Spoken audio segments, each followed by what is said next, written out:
Next up in this beginner crochet series is how to do a chain. So we're going to do a very quick slip knot, which hopefully you know by now and you've practiced a little bit. We're going to place our hook into the loop, pull both ends to tighten it onto the hook. We don't want it too tight, we don't want it too loose, just so it's on there but it's not too tight. I'm also just going to show you very quickly how I personally hold the working yarn. There are a lot of different ways to hold this yarn, but my personal favourite is I split my two bottom fingers. That's what holds the working yarn. So this is your tail end. You don't need to do anything with that. But with the end that's attached to the ball, hold it between my pinky and my next finger. That's what adds a little bit of tension to it. And then we're going to go over the middle two fingers and around my first finger. That means I can use these two fingers to apply a bit of tension and these two fingers to apply a bit of tension. Depending on what I'm crocheting, I might need different tension for each thing. Grab between those two fingers and between your top two fingers. That's how I hold it. There's many different ways to hold it. Going into a chain stitch, we've got the slip knot on our hook. We're holding the yarn tight enough, not too tight, between your fingers, however you want to do that. So hold the yarn, and what I do is with my left hand that's holding the yarn, just very gently hold the loop between my thumb and one of my fingers. I use my second finger most often. This is my tension finger. This is my keeping tension on my yarn finger. So I'm going to hold between my thumb and my second finger, just very gently at the minute where the knot is. Then, with our hook, we're going to turn it so that the hook side is facing down.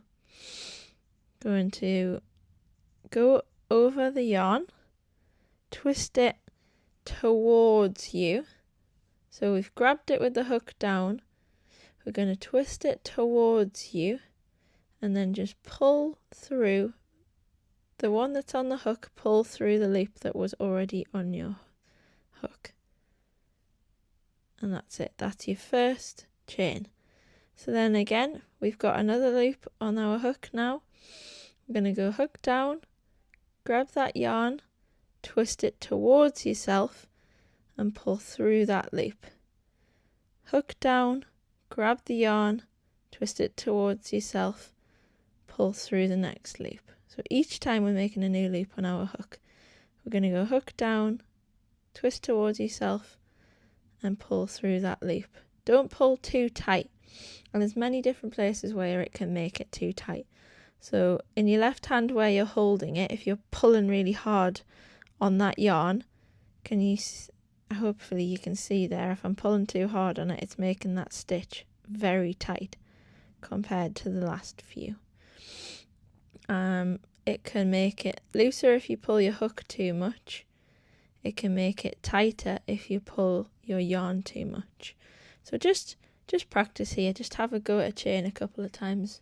Make it 100, 200 stitches long if you want to, just keep practicing. So a little bit of tension through this hand, holding it between your fingers, tension with this finger, and a little bit of tension on your hook. You don't want to be pulling too much, but you don't want to be pulling not enough that there's no tension there.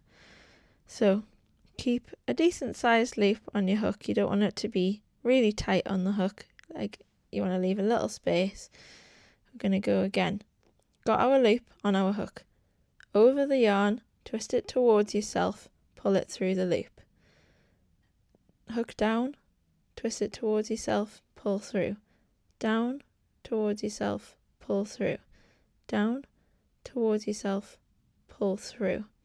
And you're just going to do that until you have as many stitches as you need on your chain. I'll do a couple more. Hook down, twist it towards yourself, pull through. Down, towards yourself, pull through. Down, towards yourself, pull through that loop. Down, towards yourself, pull through that loop. Down, towards yourself, pull through that loop. Down towards yourself, pull through that loop. And that's how you do a chain stitch, which is the start to most crochet patterns that are going to be flat, that aren't a circle. So you do that for as many stitches as you need.